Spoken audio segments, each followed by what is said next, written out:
નમસ્કાર વિદ્યાર્થી મિત્રો, ધ સ્કૂલ ઓફ સાયન્સની યુટ્યુબ ચેનલ SOS વિડીયો લેક્ચરમાં આપ સૌ ફરી એક વખત મળીએ છીએ. આપણે ચેપ્ટર નંબર 13 વાયુના ગતિવાદની વાત કરતા હતા. સ્વાધ્યાયના દાખલાઓ 13.5 સુધી કરેલું. હવે 13.6થી આગળ વધીએ. સ્વાધ્યાયનો 13.6 દાખલો. રકમ ચોપડી તમારી સામે રાખજો. શું કહેવા માગે છે? 27°C તાપમાન એટલે ટી તમને આપી દીધું 27°C તાપમાન અને 1 ATM દબાણ એટલે દબાણ આપી દીધું P બરાબર 1 ATM. 27°C તાપમાન અને 1 ATM દબાણ 25 મીટર ક્યુબ ક્ષમતાવાળા એટલે કદ V આપી દીધું 25 મીટર ક્યુબ ક્ષમતાવાળા ઓરડામાં રહેલા ઓક્સિજન, નાઇટ્રોજન, હવાની બાષ્પ અને બંધારણના બીજા વાયુઓ પણ સમાવીને હવાના અણુઓની સંખ્યા મેળવો. ટૂંકમાં આટલું તાપમાન હોય, આટલું દબાણ હોય ને આટલું કદ હોય તો ટોટલ કણની સંખ્યા કેટલી હશે? એ કણની અંદર ઓક્સિજન હોય તો પણ ભલે, નાઇટ્રોજન હોય તો પણ ભલે, હવાની બાષ્પ હોય તો પણ ભલે અને બીજા વાયુઓનું મિશ્રણ હોય તો પણ ભલે, પરંતુ એ ટોટલ પરમાણુની સંખ્યા કેટલી હશે? અણુની સંખ્યા કેટલી હશે? એટલે આપણે અણુની સંખ્યા n મેળવવાનું છે. આપણી પાસે મિત્રો આદર્શ વાયુ સમીકરણ છે. આદર્શ વાયુ સમીકરણ આપણી પાસે શું છે? તો કે ભાઈ PV બરાબર મ્યુ RT. આપણી પાસે P છે, V છે, R છે અને T. R આપણને ખબર છે 8.3. મ્યુ મોલની સંખ્યા આપણને ખબર નથી. મોલની સંખ્યા માટેનું સૂત્ર આપણને ખબર છે કે PV બરાબર આપણે અણુની સંખ્યા મેળવવાની તો અણુની સંખ્યાવાળું સૂત્ર મૂકીએ. મ્યુની જગ્યાએ n/na RT. n એટલે ખબર છે, r એટલે ખબર, પરંતુ r/n એટલે એક અચળાંક થાય અને એનું સૂત્ર ખબર છે કે PV બરાબર n. r/na એટલે KB બોલ્ટ્સમાન અચળાંક, કારણ કે r/na બરાબર KB. ચાલો તો આપણે અણુની સંખ્યા મેળવી તો અણુની સંખ્યા મળી જાય. nનું સૂત્ર શું થશે? PV/KBT. PV/KBT. ચાલો પીની કિંમત કેટલી છે? 1 ATM. 1 ATM એટલે કેટલું થશે? તો કે ભાઈ 1.01 ગુણ્યા 10⁵ ન્યૂટન પર મીટર સ્ક્વેર. આપણે બધાને SI એકમમાં ફેરવવા પડે અને દબાણનો SI એકમ ન્યૂટન પર મીટર સ્ક્વેર થાય. તાપમાન 27°C એને કેલ્વિનમાં ફેરવવું પડે તો તાપમાનનું કેલ્વિનમાં માપ કેટલું થાય? 27 + 273 એટલે કેટલા કેલ્વિન થશે? 300 કેલ્વિન. અને આ મીટર સ્ક્વેરમાં છે એટલે એને કોઈ ફેરવવાની જરૂર પડશે નહીં. તો બધી ડેટા મૂકીએ. પીની કિંમત આપી દીધી છે 1.01 ગુણ્યા 10⁵. કદ વીનું સૂત્ર છે 25. કેબીની કિંમત છે 1.38 ગુણ્યા 10⁻23 અને તાપમાન ટીની કિંમત ખબર છે 300. ચાલો તો આની કેલ્ક્યુલેશન કરીએ. 1.01 ગુણ્યા 25 ભાગ્યા 1.38 ગુણ્યા 300 એટલે 0.0609 એની કિંમત થશે. કેટલી કિંમત થશે? 0.0609 ગુણ્યા 10ની કેટલી ઘાત થશે? 23 ને 5 28 ઘાત થશે. એટલે કેટલા થશે? 6.09 ગુણ્યા 10⁻26 સોરી દેખાતું નથી. 6.09 ગુણ્યા 10⁻26 અણુઓ થશે. આટલા અણુઓ થશે 6.09 ગુણ્યા 10⁻26. તો આ થયો મિત્રો 13.6મો દાખલો. એકદમ ઇઝી છે. એમાં આપણને ખબર છે કે દબાણ, તાપમાનને કદ આપેલા હોય તો આપણે સરળતાથી પરમાણુની સંખ્યા એવોગ્રેડોના અધિતર્ક પરથી મેળવી શકીએ. ત્યાર પછી 13.7મો દાખલો જોઈએ. શું કહેવા માગે છે? રકમ સમક્ષ ધ્યાન આપજો મિત્રો. 13.7 હિલિયમ પરમાણુ માટે તમને હિલિયમ પરમાણુ આપી દીધો. હિલિયમ પરમાણુ માટે આપણે જે પણ ગણતરી કરવાની છે હિલિયમ પરમાણુ માટે કરવાની છે. ઓરડાના તાપમાન 27°C. પહેલે તાપમાન લેવાનું છે તમારે 27°C. સૂર્યની સપાટી પરના તાપમાન, સૂર્યની સપાટી પરનું તાપમાન આપણને આપી દીધેલું છે. કેટલું લેવાનું છે? 6000 કેલ્વિન. અને ત્રીજું 10 મિલિયન કેલ્વિન તાપમાન.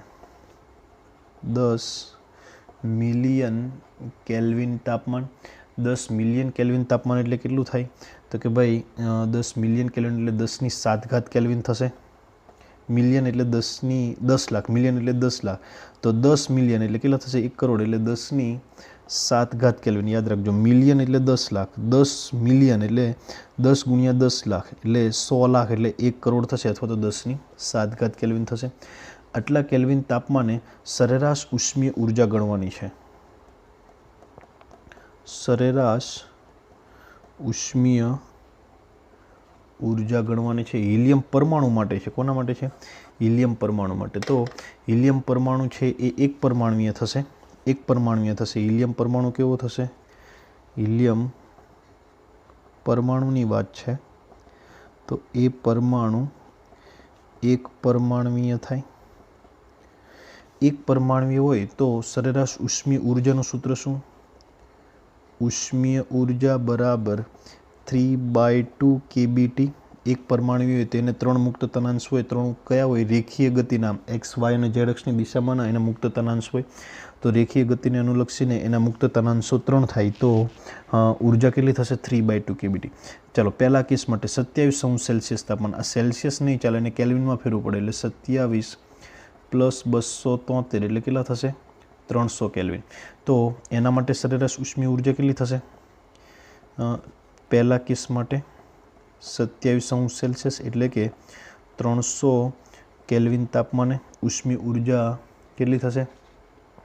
तो कि भाई अपनी पास ई नु सूत्र है 3/2 kBT। 3/2 ना 3/2 kB एटले 1.38 × 10⁻23 तापमान है 300 केल्विन। चलो आनो गुणाकार करो तो केटलो थशे? 3/2 × 1.38 × 300 केटला थशे? 621 × 10⁻23। 621 × 10⁻23 एकम थशे जूल।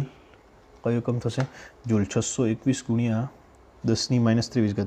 पाठ्यपुस्तकनी अंदर तमने 6.21 × 10⁻21 जूल आपेलुं छे। 2 पॉइंट आ बाजू खसो तो 6.21 × 10⁻21 जूल।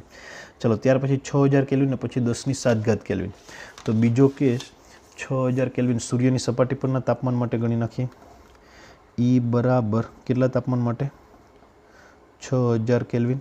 तो ई बराबर 3/2 kBT। 3/2 kB એટલે 3/2 kB એટલે 1.38 × 10⁻23 અને આ 6000 થશે એટલે કેટલો આન્સર થશે?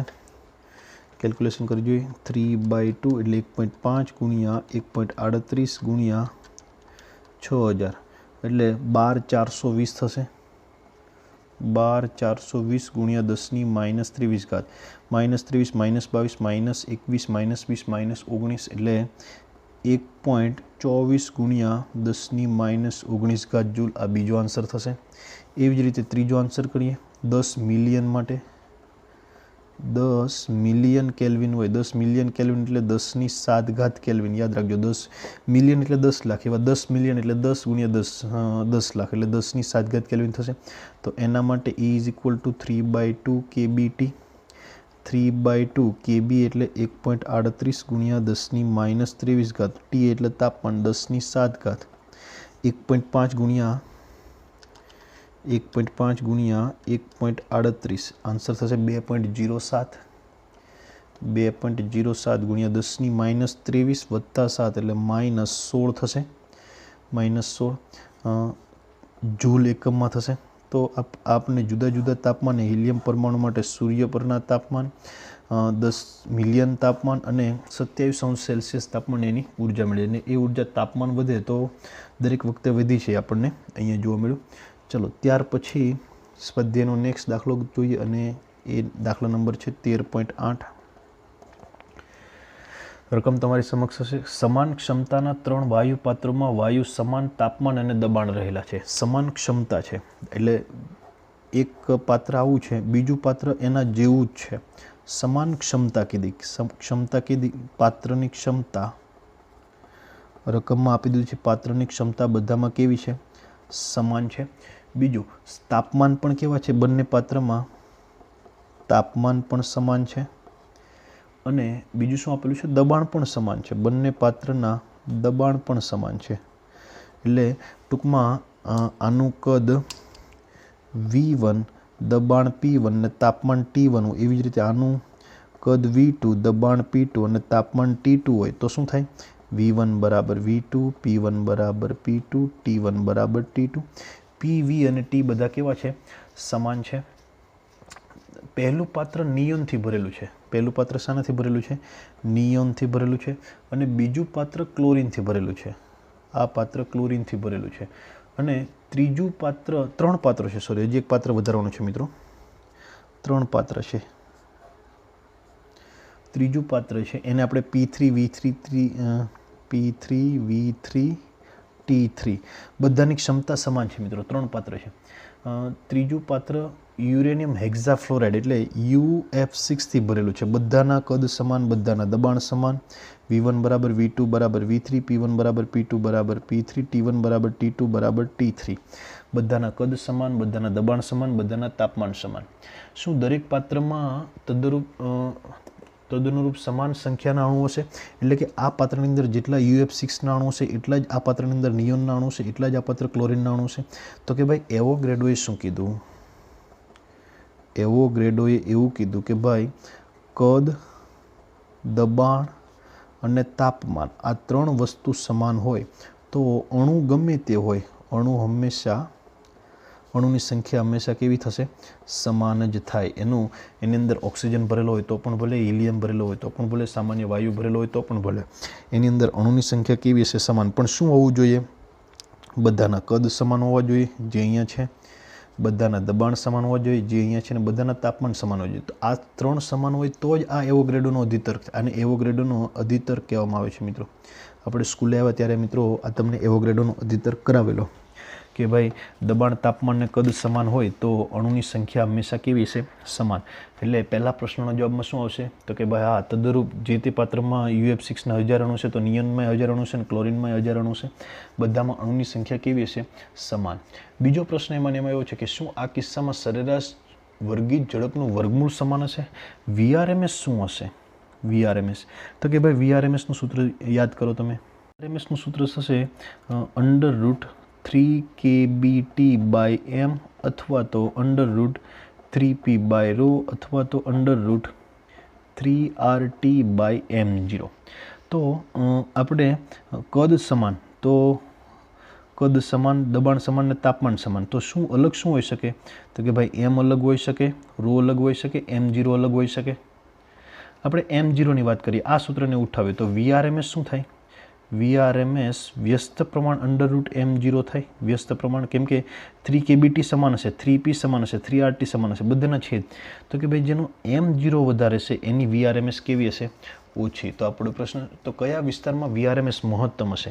તો જેનો અણુભાર ઓછો હશે, જેમનો અણુભાર ઓછો હોય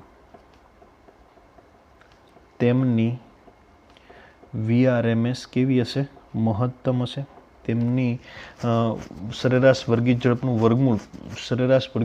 વર્ગમૂળ એટલે VRMS એની મહત્તમ હશે. તો અણુભાર કોનો ઓછો હશે? UF6, નિયોન કે ક્લોરિન? કોપર કે ક્લોરિન? ક્લોરિન. તો નિયોનનો સૌથી કેવો હશે? ઓછો. એના કરતાં વધારે ક્લોરિન, એના કરતાં વધારે UF6. તો નિયોનનો અણુભાર સૌથી ઓછો. આથી શું થશે? તો કે ભાઈ તેનું VRMS કેવું થશે? VRMS મહત્તમ થાય. તેનું VRMS કેવું થશે? મહત્તમ. તો આ 13.8મો દાખલો થઈ ગયો તમારો મિત્રો. ત્યાર પછી નેક્સ્ટ જોઈએ 13.9મો દાખલો. સ્વાધ્યાયનો 13.9. કયા તાપમાને વાયુપાત્રમાં રહેલા આર્ગનની સરેરાશ વર્ગિત ઝડપનું વર્ગમૂળ એટલે કે VRMS -20°C તાપમાને રહેલા હિલિયમ પરમાણુના અણુની RMS ઝડપ જેટલું હશે? કયા તાપમાને? એટલે એક તો તાપમાન મેળવવાનું છે, એ તાપમાને આપણે T1 કહીએ. રહેલા આર્ગન વાયુની વર્ગિત ઝડપ, તો આર્ગન વાયુની સરેરાશ વર્ગિત ઝડપનું વર્ગમૂળ એટલે VRMS આર્ગન વાયુ. એ કોના જેટલી હશે? તો કે ભાઈ હિલિયમ વાયુના અણુની RMS ઝડપ એટલે VRMS હિલિયમ વાયુના અણુની RMS ઝડપ જેટલું હશે. કયા તાપમાને? અને હિલિયમ વાયુ માટે RMS, આને આપણે T આર્ગોન જ કહીએ. હિલિયમ વાયુનું તાપમાન આપી દીધેલું છે, હિલિયમ વાયુનું તાપમાન આપી દીધેલું છે -20°C. આર્ગોનનું પરમાણુય દળ આપી દીધું એટલે m0 આર્ગોન બરાબર 39.9 U અને હિલિયમનું પરમાણુનું દળ આપી દીધું m0 હિલિયમ 4 U.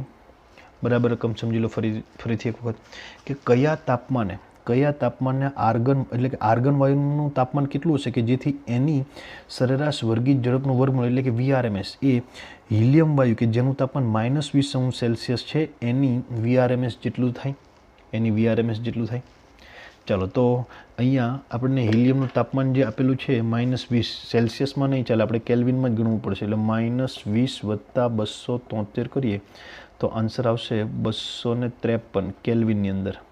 તો ટી હિલિયમ ખબર પડી ગઈ. આપણે VRMSનું આપણને m0 આપેલું છે તો VRMSનું કયું સૂત્ર વાપરીશું તો કે VRMS = √m0 આવતું હોય એવું કયું સૂત્ર તો કે 3RT/m0. ઓકે ચલો તો VRMS આર્ગન બરાબર VRMS હિલિયમ એને આપણે બંનેને સમાન કરવાનું છે.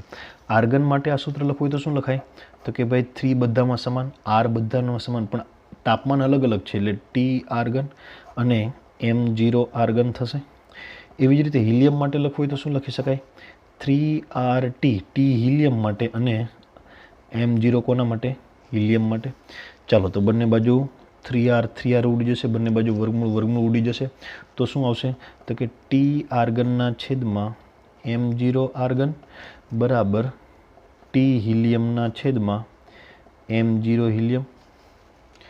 આપણે મેળવવાનું શું છે તો કે આર્ગનનું તાપમાન મેળવવાનું છે. તો આર્ગનના તાપમાનને કરતા બનાવો તો સૂત્ર શું થશે T આર્ગન બરાબર T હિલિયમના છેદમાં M0 હિલિયમ ગુણ્યા M0 આર્ગન.